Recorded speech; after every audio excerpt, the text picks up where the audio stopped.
phase 1, ito po yung phase 2, and ito yung phase 3. Kasi ito po yung school, ito po yan yung matter. Ang open po muna natin ngayon is yung block 3 and block 5. Pero dito po sa block 3 and block 5, may mga sold units na po kami. Ito po sa part na to, ito po puro lot only lang po siya, and then the rest puro single attached. So, ngayon po dito sa lot only, meron na lang tayong dalawang available. Tapos, dito po sa mga ating house and lot, ilan pa din po ang available natin. So, ngayon po dito sa block 3, ang atin pong floor area is yung 50. Then dito po sa block 5, ang floor area po natin is yung 60.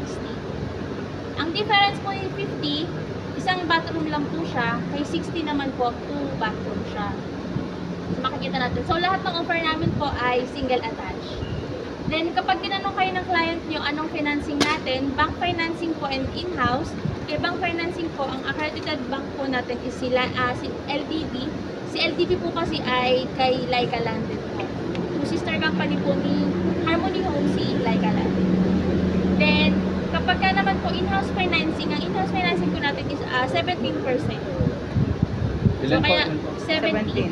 Actually, medyo mataas po talaga in-house. So, kaya ang ino-offer talaga namin sa client hanggat maaari kung kakayanin is bank financing.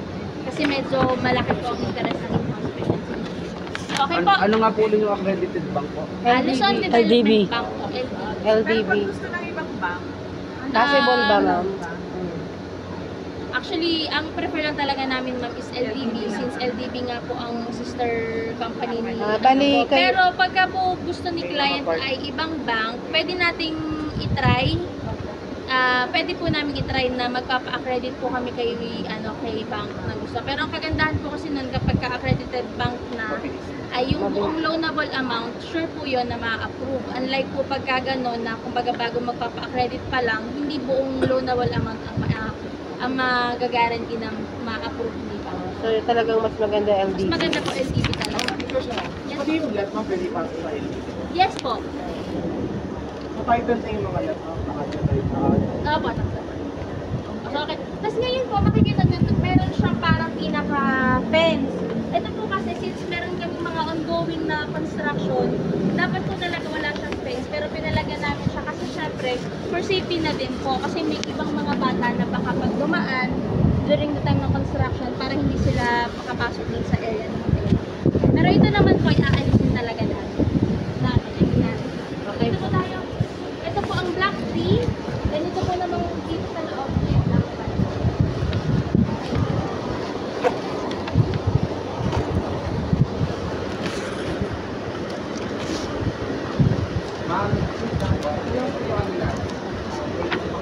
Yes po.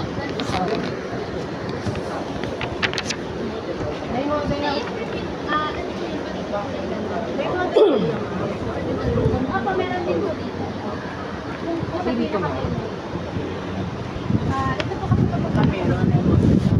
Wala po. Opo, bibigyan po. Papasok ba tayo? Opo, papasok. Ay, may model na po. Opo, meron.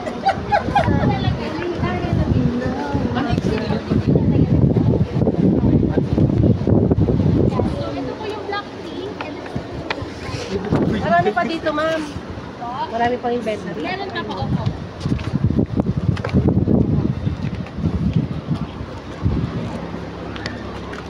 Ito yung school. Ito po ay RFO unit po talaga siya, pero for the time, ginagawa muna namin siya model unit. So kung may client kayo na naghahanap ng mga RFO, ito na po, pwede na natin siyang i-offer. Okay. So ito po ito pong sidewalk natin, so as is na siya na ganan, and then yung pinaka-frontage po natin from the sidewalk is ganan po. Yan. So ito po yung ating single attached. Ang floor area po niya is 50. Pwede niyo po pasukin para makita niyo po yung loob. 2 bedrooms po siya, tapos 1 toilet and bath. Then may service area din po tayo na merong ready na sink na siya sa complete turnover ba? Yes po, complete turnover po tayo.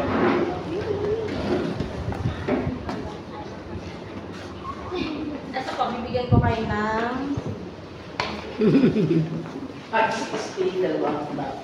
Opo, dalawa po. Meron po sa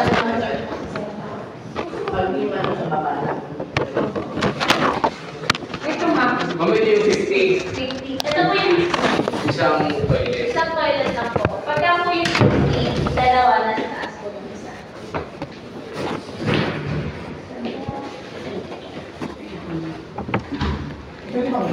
Ako po yung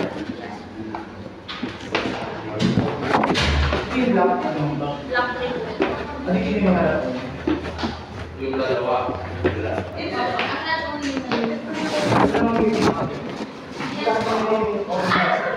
pero na kami, road po kasi yun yung katapat ko. Meron po yung dito ulit po kung ano. Yan po yung lock.